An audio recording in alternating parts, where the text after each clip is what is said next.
Welcome to Firearms Friday at the Wyoming State Museum here in Cheyenne. My name's Evan Green. I'm a volunteer here at the museum, and I've been working under the supervision of staff with updating the inventory information on the firearms in the museum's permanent collection. And when we pulled this one out, I went, oh, hey, a modern rifle, wow! Instead of the older Winchesters, Spencers, the trapdoor Springfields that we'd been looking at. And then I went, whoa, wait, it's a 1903 Springfield.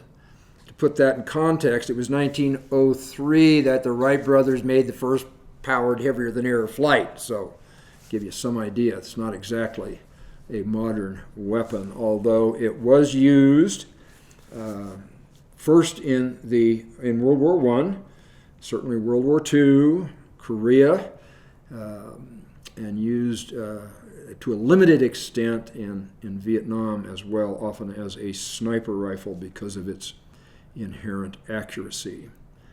So the history of the Springfield rifle sort of grew out of the experience of American military in the Spanish-American War. At that point in time, the military was armed with the 30-40 Craig, which was a smokeless powder 30 caliber cartridge available in both carbine and rifle length, but it used a 200+ grain bullet, round nose bullet. It had to be reloaded one cartridge at a time.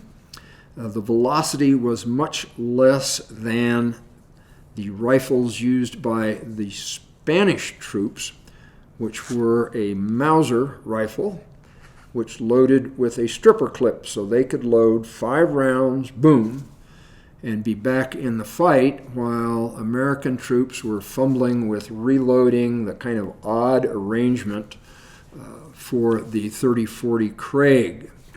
So development began almost immediately after the Spanish-American War, looking to develop and design a rifle that could compete with what the Spaniards and many other European armies had at that point in time. So what makes sense to do? Well, we'll just copy the Mauser. And they did, to the extent that after World War I can't pronounce it, but the guys who made the Mauser rifles in Germany sued the United States and won because the Springfield rifle so closely duplicated the mechanism of the original Mausers.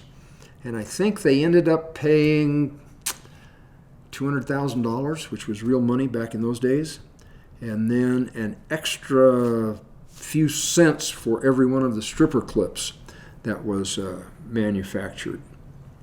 This is a really nice rifle, very valuable to collectors. It's a bolt action and holds 5 rounds in the magazine. And if you can see this sort of recessed piece right here, that's where a stripper clip went, so that, as with the Mauser, you didn't have to fumble around with 1 round at a time. You could load 5 on the go. It has another interesting feature on this side, which is a magazine cutoff. And when that lever is in this position, rounds will not feed from the magazine. The logic behind that was you could function this as a single loader until the Germans charged, and then you could flip the switch and use all 5 rounds consecutively. This is a Springfield Mark I, and I was ignorant. I thought, what's Mark I? What's going on with it being a Mark I? Well, there's only sort of one clue remaining as to why this is a Mark I. You'll note on this side there is this slot right here. Towards the end of World War I, a firearms designer named John Pedersen invented what came to be known, logically, as the Pedersen Device. So what you've got with this standard rifle is basically a 5-shot 30-06 caliber rifle. 30 caliber, cartridge developed in 1906 and adopted in 1906. So Pedersen made an appointment to demonstrate his new invention, the Pedersen Device. So he got the bigwigs from the Ordnance Department out on the range, put 5 rounds through the Springfield using the bolt action, took the bolt out, put his device in, fitted a 40-round magazine that fired a round every time you pulled the trigger. The Pedersen Device. Now it did not fire 30-06. It fired a 30 caliber, basically a pistol round. So it was not particularly powerful or intended for long-range shooting, but it was the cat's pajamas for trench warfare, where ranges tended to be very short and a lot of firepower was a good thing. So how that Pedersen device worked is you took the bolt out. There was a unit that fit directly into where the bolt would go and into the chamber of the rifle, and the magazine kind of mounted at an angle. And as they were issued or as they were developed, there was the Pedersen device itself, there were 2 magazines, there was a metal case for the Pedersen device, and then a canvas bag that held all of those accessories, the magazine, the Pedersen device in its case. And because the Pedersen device was developed very close to the end of the First World War, it never really saw much action, if any, but there were something like 100,000 of those units that were manufactured. And it was our top secret project. They called it a semi-automatic handgun, when in fact it was a conversion unit to make this rifle fire as a 40-round semi-automatic. You could fill the air with angry lead with the Pedersen device. So in its wisdom, the Ordnance Department had almost all of the Pedersen devices destroyed.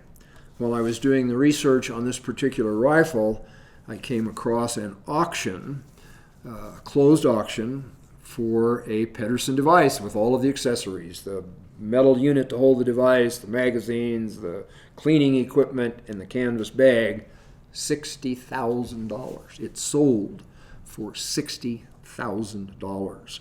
Maybe in its wisdom, the Ordnance Department should have hung on to those for 75 years and then put them on the market. Anyway, Springfield rifle, very reliable, very robust. Primary rifle, certainly in World War I. The other reason for kind of doing away with the Pedersen device eventually was that by 1935, the United States was designing and in the process of eventually adopting what became the M1 Grand, which was an 8-shot semi-automatic rifle. That was the main battle rifle in World War II and Korea, although some of these Springfields and its companion, the 1917 Enfield, were still issued to sometimes not frontline troops. They were sometimes, because of their inherent accuracy, fitted with a telescopic sight and used as a sniper rifle. But continued to see service throughout most of the 20th century. A few even found their way again as sniper rifles in the Vietnam War and the Korean War. M1 Grand, 8-shot, used what's called an en-bloc clip, which all 8 rounds were inserted at once, and when you'd fired your 8 rounds, it threw the empty clip out, and you knew to reload with another 8-round en-bloc. So anyway, Springfield rifle, interesting. This one's in very nice shape. It's got a really interesting sling that we assume is original and not like the leather slings we're used to seeing. This one is canvas. But anyway, very interesting rifle. So if you got comments or questions, there's a section for that, or you can stop by the museum and chat with us. We'd be glad to see you. Thanks for watching.